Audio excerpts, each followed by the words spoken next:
We'll get right to our first session about global and domestic market review and invite our panelist to the virtual stage, Dr. William Strauss of Future Metrics.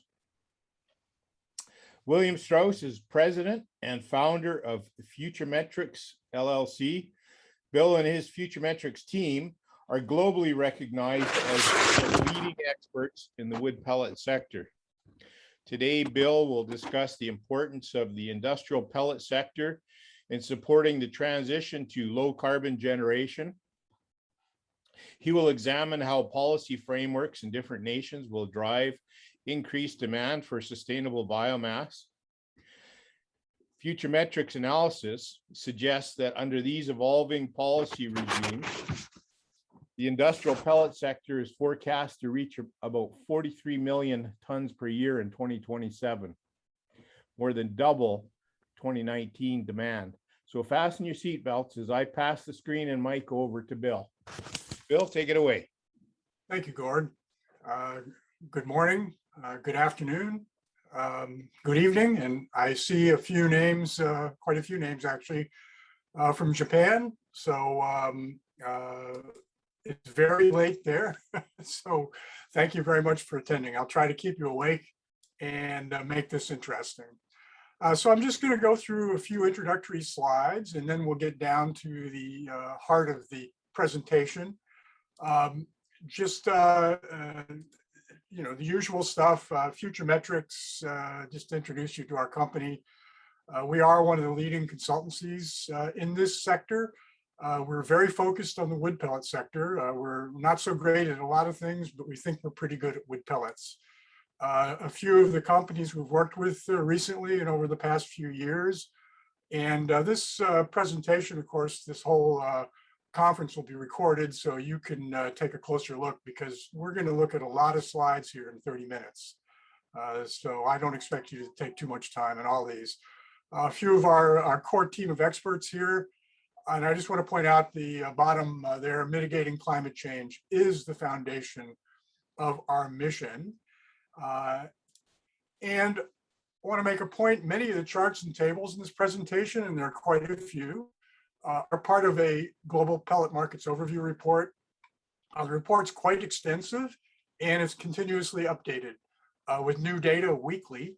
And also the policy sections are updated as policy evolves. It's not a multi-client report. We actually produce this for clients who request it. So if you're interested, send me an email. Okay, let's get down to business.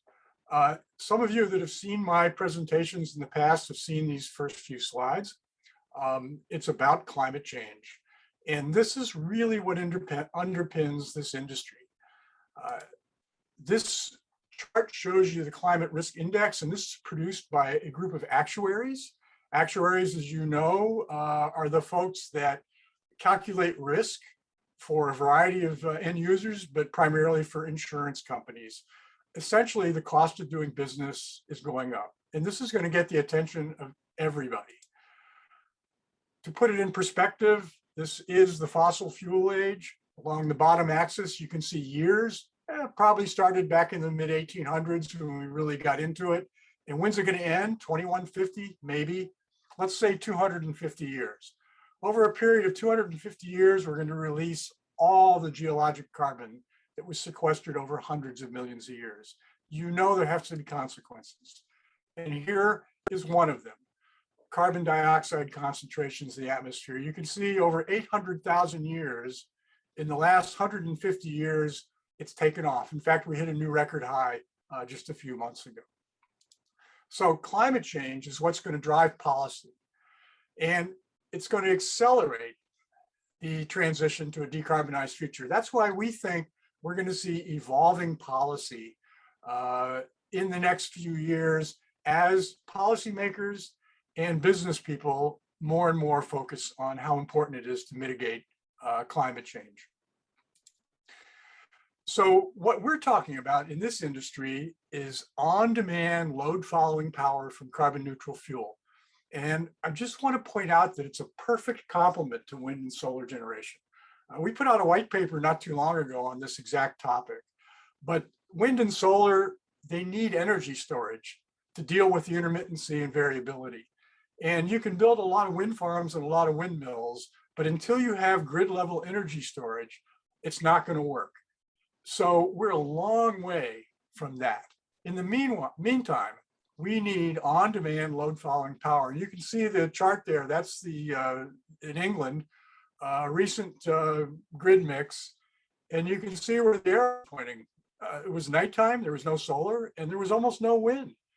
And that green bar at the bottom, that's Limehouse and Drax producing about 9% of England's power from wood pellets. And at off peak, it was actually producing almost 14%, those two power stations. So that's why this industry is so important. Now let's start taking a look at some of the details of the industry itself. So this is past history from up to 2020, it's actual data. 2021 is based on some actual data. Of course, we're not finished with the year yet, so we don't know for sure. But going forward is forecasts based on policy as it stands today. And as it stands today, we're going to see a plateau in industrial pellet demand. Just the way current policy is only going to support a little more growth going forward. And you can see that quite clearly in the chart.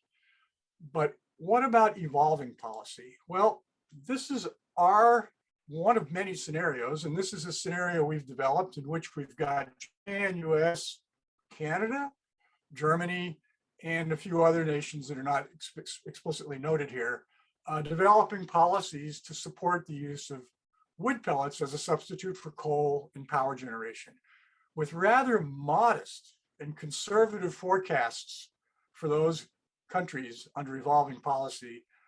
We see average growth from 2023 to 2027 of almost 4 million metric tons per year, very substantial. And what does that mean for the market in general? Well, this particular chart shows you both the heating and industrial. So heating is the lighter green bar at the bottom. And on top of that is industrial, that's pellets used in power stations, is the darker green bar. And the red line is estimated production capacity, including planned capacity through 2023. So after 2023, we show the red line is flat because we're not sure what's going to happen in terms of planned capacity. But what you can see is up until now, there's been sufficient production capacity to meet demand. It's been tight in a few years, and it's been a little loose in a few years, but in general, sufficient production capacity. Starting next year, we see a minor shortfall. Going forward, if in fact the evolving policy scenario unfolds, you can see the shortfalls become very, very significant. By 2027, the market is 22.6 million tons a year short. That means a lot of new capacity is going to have to be built for this evolving policy demand. Now, obviously, we don't know if this is going to happen. This is not current policy, but given climate change, given the increased frequency and severity of climate change consequences, we're pretty sure we're going to see evolving policy. Maybe not this scenario, but certainly a scenario that has growth. So what's going to drive this evolving policy? Well, right at the top of the list, obviously, climate change. And just to sort of break it down a little bit for the countries in the chart of the evolving policy scenario, Japan already has commitments to decarbonization. They have an energy mix scenario, and they have minimum efficiency requirements. We don't have time in this presentation to go into the details of those policy issues, but all of those are going to drive growth in the Japanese market, not only in the independent power producers that are supported by the feed-in tariff, but going forward, we expect to see major utilities start co-firing wood pellets and possibly even a couple of full conversions. US and Canada, as I said, it's a perfect complement to the build out of wind and solar. We have a recent white paper on this topic. There are some relatively new power stations, coal-fueled power stations in the US. Classic stranded assets, if they're left behind, we see this as a pathway to keeping those plants running. And the last few slides of my presentation will get into a little more detail on that. Germany, presidential elections, a wild card. Let's see what happens here. But the only way for them to conform with their goals is to use pellets to replace coal. Other countries, same motives. And of course, at the bottom there, we need to educate wind and solar and storage associations. The American Clean Power Association is kind of an agglomerate of all that. Education is critical with them, with the associations, with policymakers, NGOs, and oh yeah, policymakers again. Okay, a couple of details. Here's a look at Japan. And their 2030 goal for fossil fuels is clearly shown, and their 2030 goal for nuclear is clearly shown. And what you can see is in 2020, things didn't go so well towards those goals. The trend was going in the right direction for fossil fuels, declining. And you can, by the way, you can see the peak in fossil fuels that comes after the nuclear disaster at Fukushima, where all the nuclear power stations were shut down. You can see the red bars going to nothing. They've come back up a little bit, but a long way towards the nuclear goal. The interesting line there is the green line, and that's wind, solar, biomass, geothermal, combination of renewables. And that is picking up some of the space, but there's a long way to go. If nuclear doesn't make it to its goal, the only baseload, low carbon generation pathway is to burn pellets in coal stations. What about Germany? Well, there's a lot of uncertainty about whether or not the German market will evolve, but it should evolve given the fundamentals and what they say they're going to do in terms of their future. How are you going to maintain grid reliability if solar and wind dominate? We think converting some stations. If you look at 2020, you can see that wind and solar made up 28% of the total. Once you get much beyond 35% or so, you start to have grid reliability and frequency regulation issues without that baseload power. US and Canada, US has a whole lot of coal-fueled power stations. And by the way, there's Google Maps. We'll have a PDF of this PowerPoint available, and you can click on the links there and get to the Google Maps for both Canada and the US, and you can zoom in on any power station in the list. Tons of potentials for conversion. All right, so let's take a look at some details about the markets themselves, about importers and exporters of wood pellets. These are the major pellet exporting regions of the world, and the bars are 2012 to 2020. And this includes both industrial and heating pellet trade, but most of the trade is industrial. Only Italy is a major importer of heating pellets. Many countries import heating pellets. The US imports some heating pellets from Canada. European countries cross-border trade all the time in heating pellets, but primarily especially transoceanic trade, of course, is industrial pellets for the most part. So you can see the United States is by far the leader in the globe in pellet exports. And then the Baltic states are second, and then the rest of the Canada, Vietnam, and then the Russian states are close there as well. And then other countries in Southeast Asia are sort of coming along. So this gives you a history. As you can see, upward trends everywhere. And if we just break it into North American pellet exports, this gives you both the US and Canada. You can see that the US has grown quite dramatically in the last 8 years, well, up to 2020. And Canada has grown continuously at about 8.5%. And what this means is that North American exports of industrial pellet fuel is replacing coal all over the world. And big letters down there, 0 tons are used in the US and 1 station in Canada. That's kind of reinforcing the old evolving policy scenario there. We think there's real opportunity to use some of this production internally. By the way, this map and the map on the next slide are both from a free interactive map you can play with. It's on the FutureMetrics website. You can click on any country and see where it exports to or imports from. Here's the Canadian exports to the world, primarily the UK, and then Japan a close second.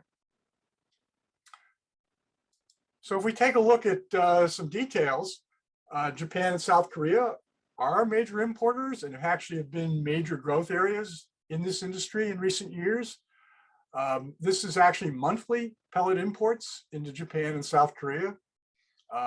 And you can see that Japan is actually catching up. And in fact, the last data point we have through July for Japan and through August for South Korea, it looks like Japan may exceed South Korea's monthly imports in the most recent months. It's an upward trend there. The value, that's just the total value of monthly imports. And by the way, take a look at the left axis.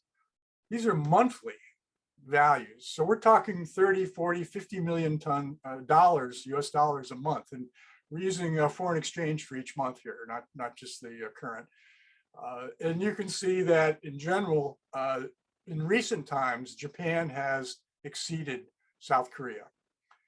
And why is this? Well, this is our estimated delivered prices into Japan and South Korea. South Korea has traditionally taken very low cost pellet fuel, primarily from Vietnam and some other areas in Southeast Asia. But they also do not do long-term offtake agreements. So they're constantly having the producers compete against each other for the next 6 months worth of supply or 1 year worth of supply at the most. You cannot do you cannot build pellet production capacity against the South Korean market under current policy because there's no expectation of long-term deals from them, and there's no capability for them to do long-term deals as well. Interesting chart. This is monthly imports in Japan from Canada and Vietnam. Canada led the way for quite a long time as South Korea imports of pellets from Vietnam declined in some recent years. They sort of focused the Vietnamese focused their attention on the Japanese market, and you can see that Vietnam took over market share in Japan.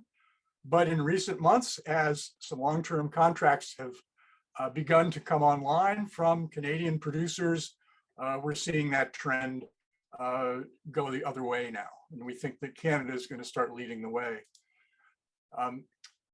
And interestingly enough, there's a number of long-term agreements with North American pellet producers. And if you look at the table, I know it's hard to read quickly, but the top line is Canadian annual pellet imports into Japan. And the second line is US, and you'll see the US numbers are actually quite small. All the way across, the only shipload that's gone out of US to Japan so far was in late 2020 for about 27,000 tons. And the first 2 quarters, thus far at least, is the data that's come in so far, still nothing of any significance. So the United States has announced through several of its producers long-term agreements into Japan. There's a lot of ramping up to do. And I want to point out the part in the dotted line on the left side there. The METI in Japan has formed a subcommittee to intensely, in quotes, study greenhouse gas issues in the biomass supply chain. We're getting this information through our sources in Japan. You know, they're going to refer to RED 2, RED 3, but they will set up their own GHG regulations, which will be unique to Japan. And they may not, and probably will not be the same as those in RED 2 or 3. That's the Renewable Energy Directive. That's the EU policy. And for sure, longer distances for shipping will be noticed. And so this is sort of superimposed over one of our dashboards that shows you CO2 footprints. And this is a pellet supply chain. And essentially it's got the distance to the end user of 8,200 kilometers. And you can see that shipping in the little chart in the upper right corner is the primary contributor to the delivered CO2 footprint. And by the way, even with all that, it's still 83.4% of lower with coal. That's the kilograms of CO2 per megawatt hour. So a huge advantage even with long shipping. But the longer you go, the bigger that CO2 footprint becomes. We're doing good on time here. We've got about 15 slides to go, and we've got about not quite 15 minutes to go. So I'll have a few minutes for questions and answers. Just a few slides on South Korea. You can see that Vietnam is the primary producer. That's the orange bar at the bottom, and then a variety of other producers. But you can also see that their imports, this is monthly in metric tons, has pretty much plateaued. In fact, it actually hit a valley in late 2019, early 2020, which actually caused a lot of pain in some of the Vietnam producers. And one of the reasons that Vietnam producers focused their attention on the Japanese markets. And of course, what's driving the South Korean market is their support scheme, which is essentially a renewable portfolio standard. And the standard produces what are called RECs, renewable energy certificates, for every megawatt hour of electricity generated from renewable sources. The REC market, and I put supported in quotes, by the way, because it's not really supporting anything right now. It hit a record low last month in terms of REC prices, and REC prices have been quite low for quite some time and may increase, but we'll see. There's a lot of uncertainty there. And we actually wrote about this 3 or 4 years ago when we did some research on REC prices in South Korea, and pointed out that if the REC prices collapsed, demand for pellets would follow. That is, it would go down. And we've seen that to be the case. And this is South Korean imports. And you can see, in fact, that demand has gone down the last couple of years versus the peak in 2018, when REC prices were quite high. And Q1, Q2 so far, not on track to equal 2020's total, but we'll see, of course. There's still a second half of the year to go in South Korea. But that market is just full of uncertainty. Very difficult for anybody to build production capacity against that market. In fact, it's almost impossible. If we look at where Vietnam is sending their pellets, you can see that Japan wasn't in the picture back in 2017, 2018, and in recent years, they've been diversifying their production out of Vietnam into Japanese markets. And then shifting our focus to Europe and England, monthly imports into the UK, and this is the United States, Canada, and Latvia. And Latvia actually ships pellets from several of the Baltic states, so they may not have been produced necessarily in Latvia, but they may be shipped out of Latvia. Interesting trend here. I don't know if it's going to hold up, but we've seen in recent times the US monthly exports have actually declined on a trend. There's a lot of volatility in the monthly data, obviously. The Canadian exports have been very stable. And where the US, we've seen a downtrend in recent months, we've seen an uptrend in Baltic states exports. Whether or not this holds, we'll see. Of course, all the pellets, for the most part, going into the UK are under long-term offtake agreements. So if there's any spot deals, maybe that's where the Baltic states are coming in. We're not sure. And this shows you the Baltic states exports over the past few years from the Estonia, Latvia, Lithuania. And we got 2021 Q1, Q2 data there as well, although that data may be a little bit incomplete, particularly in Q2. But you can see it looks like thus far a little slower than it was in the last couple of years. But once again, there's some incomplete data in Q2, and we're not sure, of course, what the rest of the year will do. And by the way, there is some heating pellet trade there that's blended into that. It's not possible to differentiate between that and trade data. So we may not know which it is. And this is other Asian pellet exporters, not just Vietnam. And you can see actually, as South Korea demand went down exports from Indonesia, Malaysia, and Thailand were affected, although actually Indonesia has been pretty stable. Most of the decline has come from Thailand and a little bit from from Malaysia, sorry. And at the bottom of that, I have Australian pellet exports, even though that's not Southeast Asia. And you can see that Australia is actually been about 100,000 tons in 2020 and on track in 2021 so far to be about the same as 2020, although one can never be sure. We're getting close to the end of the discussion on industrial pellets. Just a summary, this is from major exporting regions. So you can see the growth curve over the past 9 years. In the compound average growth rate over that period of time is just over 17%. So it's been a pretty steady and pretty substantial growth in pellet exports. And where this goes over the next 5, or let's say the rest of this decade, we'll see.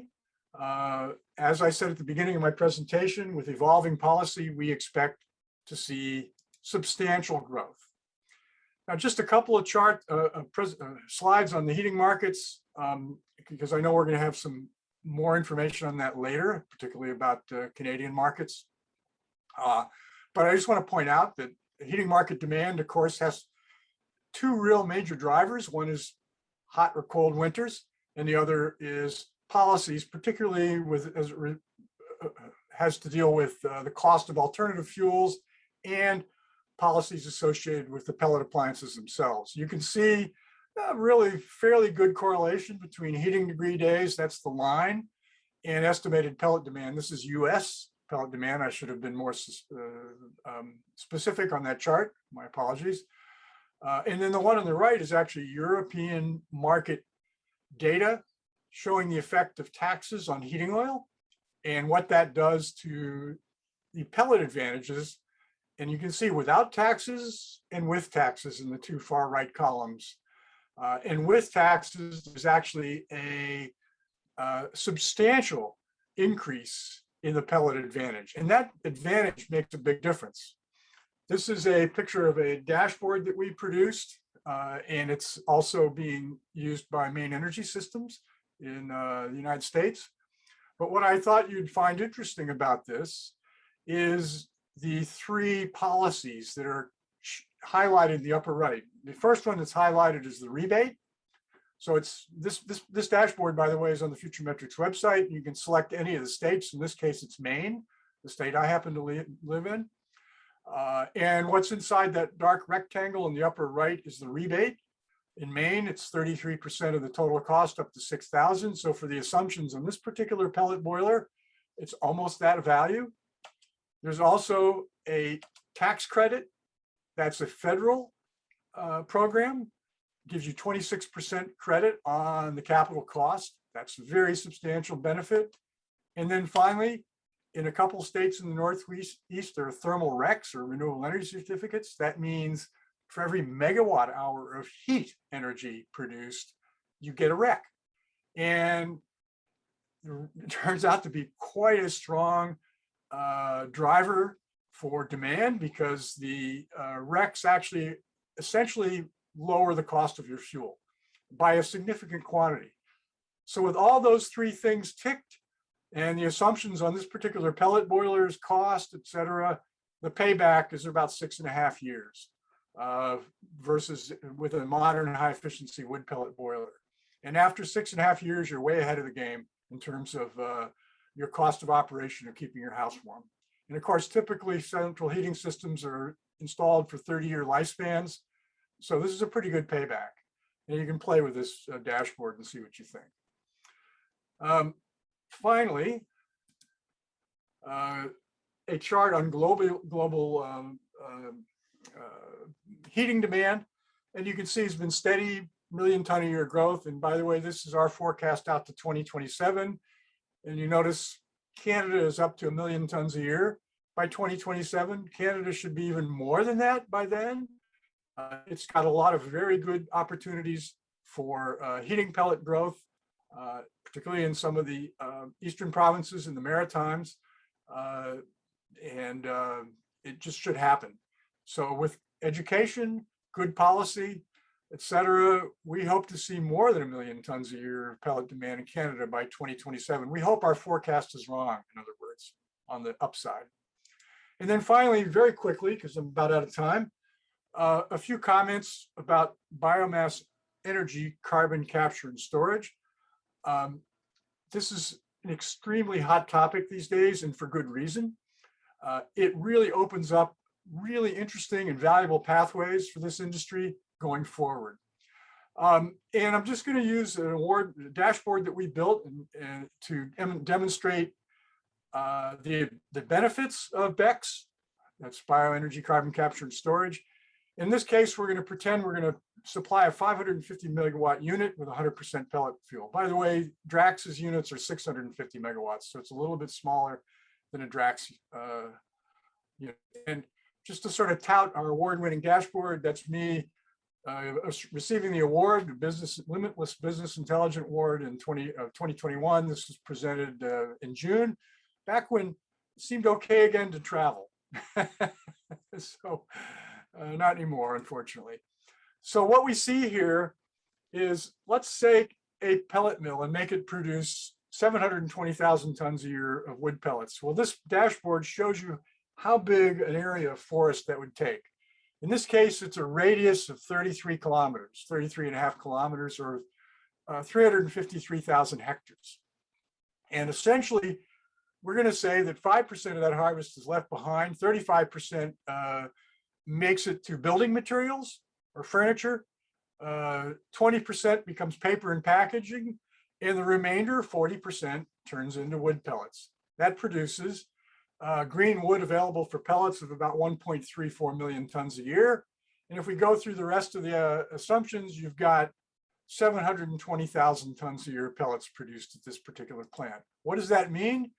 Well, it's enough renewable power, low carbon renewable power for 141,000 homes. That's what this dashboard shows.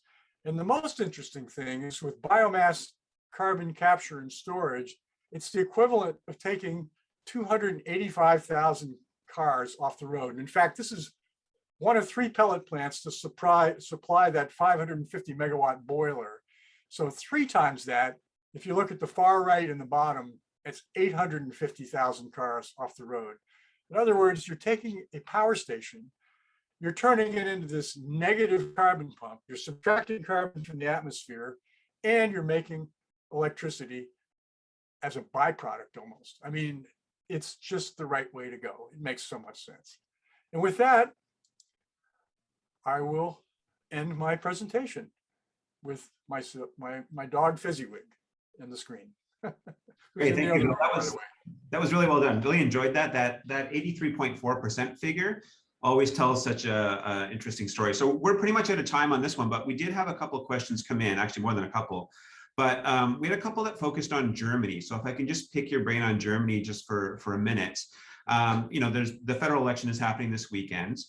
So there's questions about, you know, what that might mean for the market. But the one question here is, why do you think that the market in Germany has not yet emerged? Kind of, you know, the way it's phrased here. What are the barriers to German industrial pellet use? Because we know that pellets have made a huge impact in the residential and small commercial space, but why not industrial in Germany? Yeah.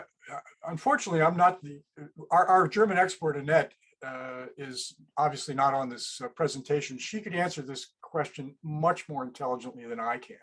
And she educates me on German policy all the time. So with that sort of caveat, there are a lot of conflicting interests in Germany. And